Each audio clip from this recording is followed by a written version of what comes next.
Breaking right now, Prince Harry's friends have lashed out at his disgusting and unforgivable BBC interview amid shock new reporting about why the royal family have turned forever on the Sussexes. So we're going to get analysis on all of this from royal YouTube sensation, according to Taz, imminently. But first, let me just take you through this really sensational reporting from Richard Eden in the Daily Mail in the past few hours. Their headline, what Harry's old friends are really saying about his disgusting interview, as they reveal to Richard Eden what their relationships with the prince are like now. And he reports, of all the public criticism levelled at the Duke of Sussex in recent days, the comments from his old friend Ben Goldsmith were possibly the most significant. Tragic but true.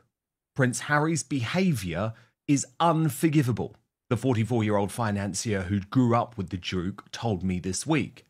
The Goldsmith family, particularly Ben's sister Jemima, was so close to Princess Diana and her sons that rumours persisted that the two were sisters.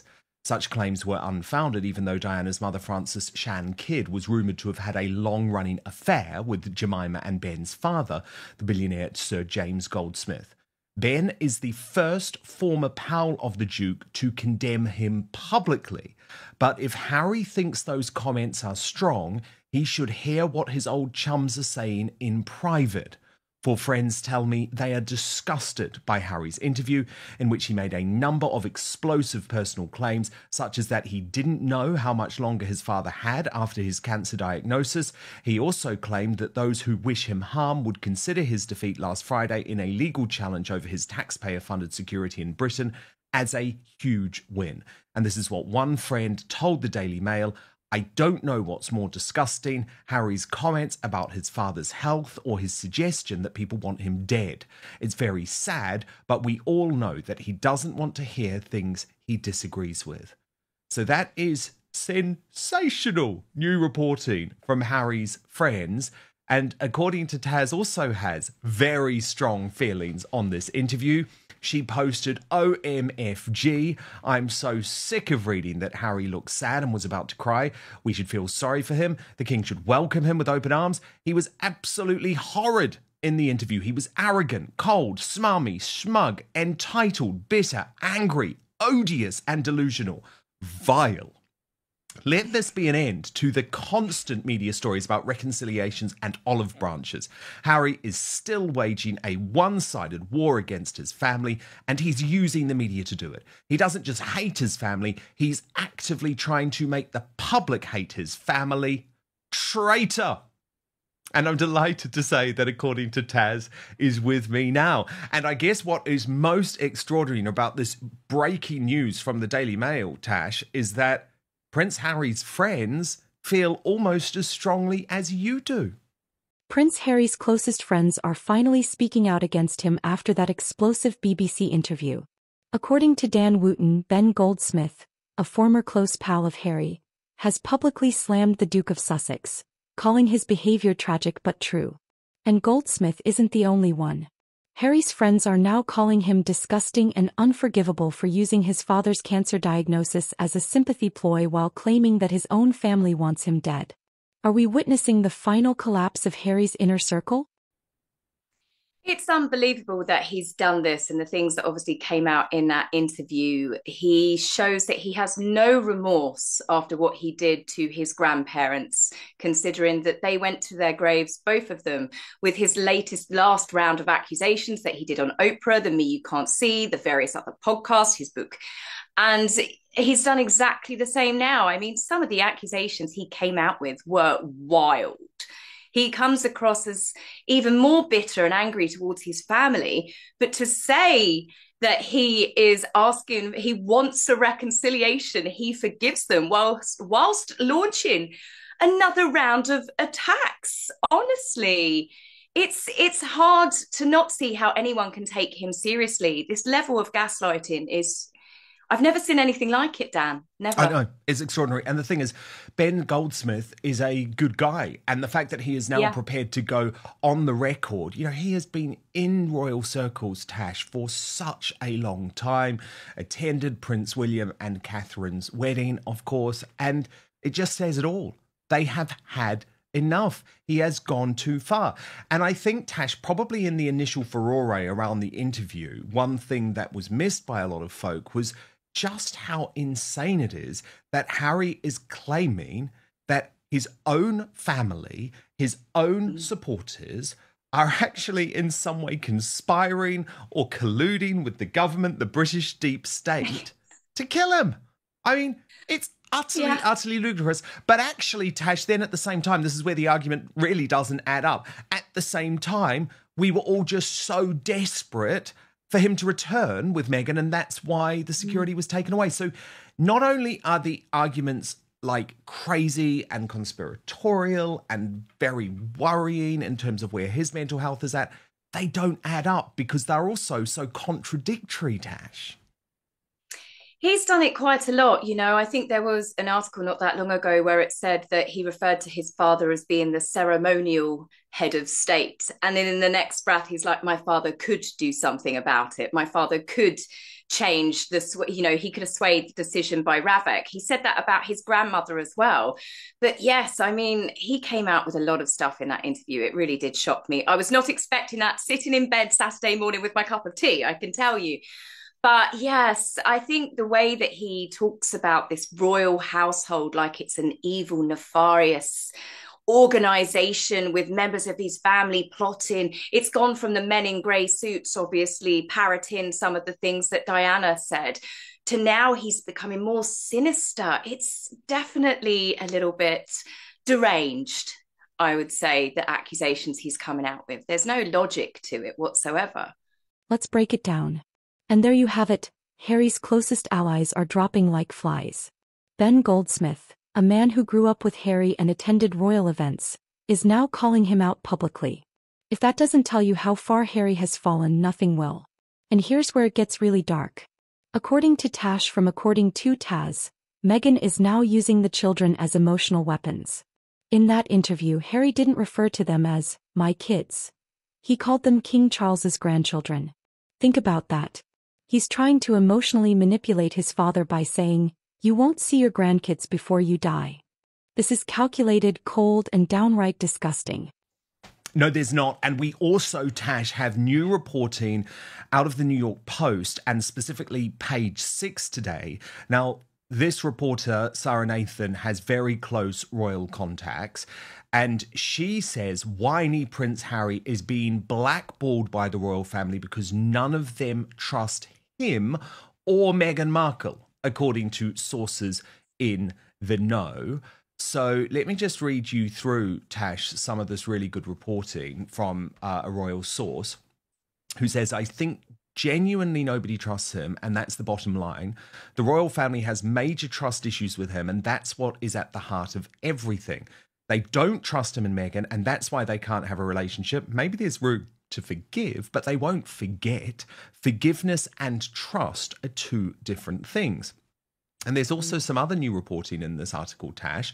Page 6 is also told that King Charles refused to see his youngest son when Harry jetted over to the UK for the Invictus Games 10th anniversary celebrations in April 2024. The source also mused that Harry, who has not seen his dad since a quick trip to the UK after the monarch announced his cancer diagnosis in February 2024, could even use the security decision as a reason not to bring his wife and kids back for any future royal funeral. Well, I'm sorry, Tash. At that point, I just say, you scumbag. You absolute scumbag. Yeah. We see what is happening here. The children are yet again being weaponized, this time in terms of a potential future royal funeral. We know who they're talking about. We know they can only be talking about King Charles. And that is just so low. It is the lowest of the low. Oh, so you're not going to see your grandchildren before you die. And then if you die, they're also not going to attend your funeral. Well, I'm sorry. That would be considered unforgivable. Although, as we've seen, from Ben Goldsmith and Harry's friends' comments, there is no forgiving going on, and his behaviour has already been unforgivable, so maybe we just have to bow to the inevitable. Meghan's using the children as marketing tools. Harry's using his children as emotional manipulation, a way to hurt and punish his father. And I find that's honestly just diabolical, really. I mean, it's one thing to try and hurt his father because he's angry with them, to use his own children as weapons to do that. It's disgusting. I honestly, whenever we always say they cannot go any lower. And yet again, they do. They manage to go lower every single time. I'm not surprised that the royals have blackballed him. How could they trust him? You referenced when he came over and he saw his father in February after the announcement of the king having cancer. The next day, don't forget, Harry was up in Whistler having an interview which was meant to be about the Invictus Games. But before he actually came on camera, it was advertised as a health update on the king. I believe that Harry shot over there to get some information. And if the king had told him anything, we would have heard all about it on that interview.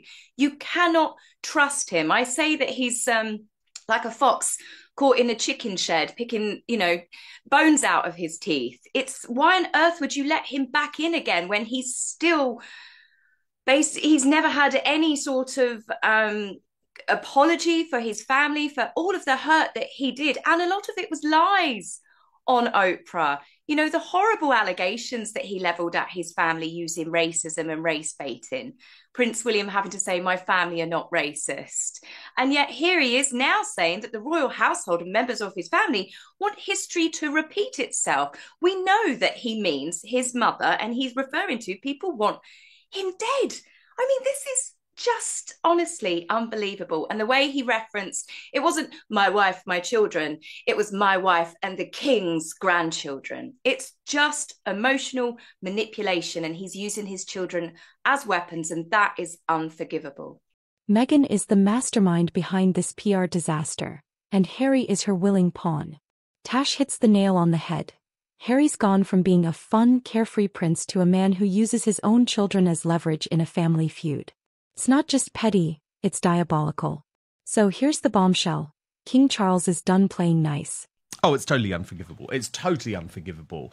But Tash, the other thing is, we know how much Harry has struggled with the fact that he is not part of the royal family VE Day celebrations at all, or commemorations, I should say. It is VE Day today. It was absolutely wonderful seeing Catherine, the Princess of Wales, alongside Camilla that was earlier in the week actually with Prince George, which was really lovely to see. But if we look at these pictures from today, oh, she looked amazing. That hat, I'm definitely becoming a hat person. She looks incredible, doesn't she? She really does. Absolutely. And this was really, Tash, the main set piece event for all senior working royals who were there alongside British politicians. So we see Sophie there, Princess Anne was there, obviously Camilla and the King. This is a major event in the royal calendar, and of course VE Day. And the reason why we saw George earlier with those veterans is because it's so important. This is, the connection between the royal family and World War II is just so important. And Harry grew up feeling that. However, now, Tash, according to Radar Online, he's just obsessed with watching his family and becoming increasingly bitter and angry about what he sees at this week's event. That's obvious. Yeah. So, I mean, their reporting is quite something, Tash. They say, while King Charles, Queen Camilla, Prince William and Kate Middleton, as well as their 3 children, stood united on the Buckingham Palace balcony for the VE Day celebration, royal exile Prince Harry was said to be intently watching the spectacle unfold from thousands of miles away. Sources said Harry was glued to the coverage of his family, watching and re-watching clips of their picture-perfect appearance. Charles and Camilla were all smiles alongside the breakout star Prince Louis, who stole the show. But in lonely Montecito, California, well-placed sources said Harry was fixated on consuming as much coverage as possible. One palace insider revealed he watches every second. Balcony appearances, viral clips, even Prince Louis's silly faces. He can't help himself. He may say he's moved on, but he's still obsessed with what he left behind. And I just thought, Tash, he called me in spare a sad little man. But the only sad little man is surely someone who now looks on longingly at his nephew, his young nephew, who he should be proud of, instead of actually doing some good, or thinking, if I hadn't destroyed the relationship with my family, there may have still been a role for me in these celebrations. Now, Tash, he wouldn't have been on the balcony as a non-working royal, we know that. But if it just got over his ego, there were other things he could have done. The royal family would have made him feel at home. But no, his ego is so massive that instead he just sits and gets all steamy. And he's always been like this. Even when he was in the UK, Tash, I would be told of the fact that he would be doom scrolling through X, and he's got all of his sort of burner accounts, which are anonymous, reading articles, screaming at people about these articles. It's like, you wanted out. Yeah. You said you were trapped. Why not just move on and let the royal family do their brilliant job? According to Dan Wootton, when Harry jetted back to the UK for the Invictus Games, he tried to arrange a meeting with his father. But Charles flat out refused to see him. Can you blame him? Harry just accused the family of wanting him dead while exploiting Charles's cancer diagnosis for sympathy. And now he expects a warm welcome? Not happening, Harry. Not this time. The way that reporting, says that he's obsessively watching his family, that to me is someone that mentally doesn't seem healthy. It's one thing to miss your family and to perhaps have regrets, but it's obvious that Harry has no regrets after the awful things that he's levelled at his family. As I said, I mean, the fact that the Queen and Prince Philip went to their graves having that overhanging them, and he doesn't have a single bit of remorse in him. He's becoming more bitter, more angry, more paranoid. The stories are becoming more and more delusional, and I would say unhinged. There's bits of me that thinks, is Harry ever going to be allowed anywhere near the family for their safety?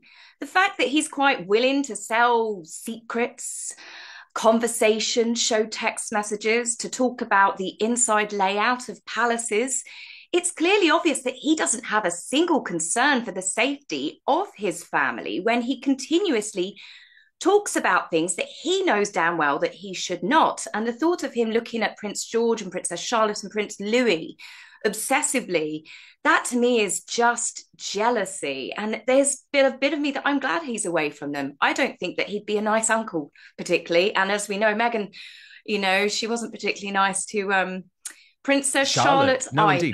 Indeed. And look, William doesn't want Harry near any of the children, because he knows that what he would try and do is turn the children against the British royal family. And actually, even though I thought the son was pretty grim getting a lip reader in Tash during during the it was the events standard, on isn't it? Monday with Louis. But what it was lovely is that you could see Prince William have his chats with Louis, and this is good. Yeah, I think Louis said, cute. This is going to be fun. I thought you said this was going to be fun, Dad. And William said, it will be. You've just got to stay patient. Actually, it shows that the lovely sort of balance that he strikes between knowing his children have to do a certain amount of duty, but also understanding that they're young and wanting it to be fun for him. Now, Tash, what do you make? Oh, sorry, Tash, can I just ask what you make of the whole Mexico scandal and the fact that there's all of these question marks over whether Prince Archie really did celebrate his birthday at this 30,000-acre Mexican retreat, given that apparently the resort is now closed, or at least has been closed for a number of weeks. That's what Paula M has been reporting. At the same time, for me, I think the thing that was most shocking is this is an area of Mexico, Jalisco, that the US State Department has a travel advisory in place to Americans to reconsider travel, Tash, for violent crime, gang activity, and kidnapping. Right. Kidnapping. So, kidnapping, which you'd imagine would be his big concern. So what we're meant to believe now, Tash, is that he can go to Colombia, one of the most dangerous countries in the world. He can go to dangerous parts of Africa. He can even go to Ukraine. He can even go to war-torn Ukraine.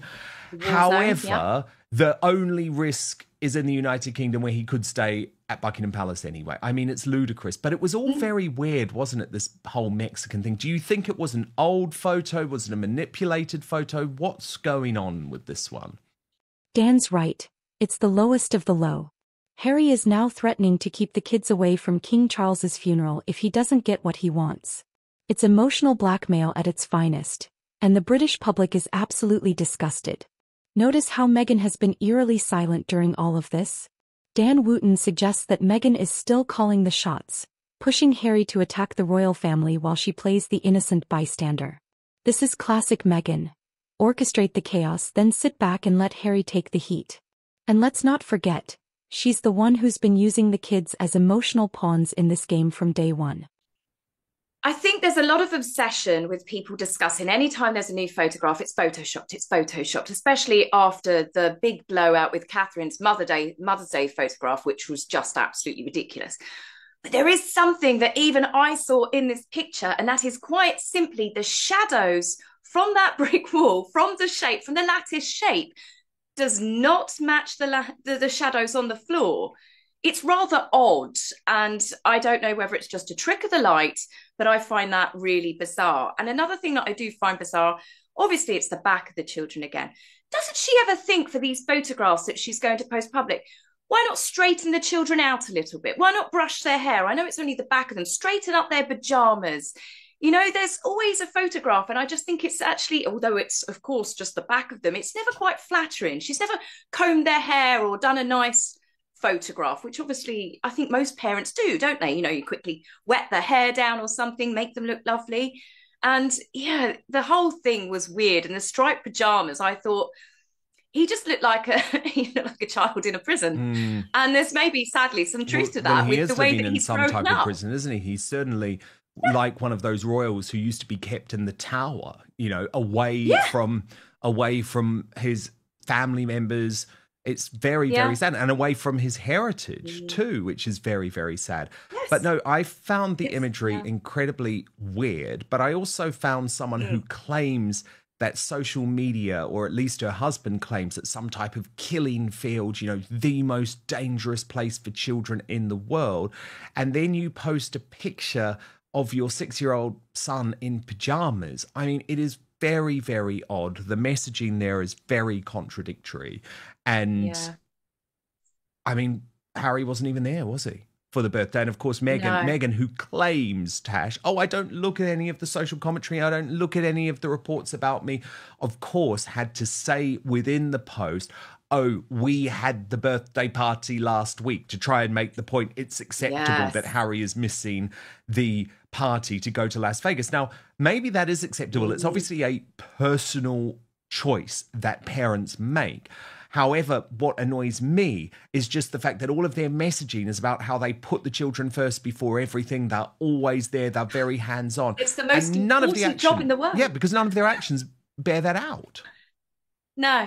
No, they don't. You know, it's that whole thing that the only title that Meghan cares about is that of being a mother, as she leaves her children at home again with whoever, her wording, not mine. You know, she couldn't even remember on Drew Barrymore's show who was with the children. But as we've recently learned, she has a full-time nanny. As she says, I work so hard.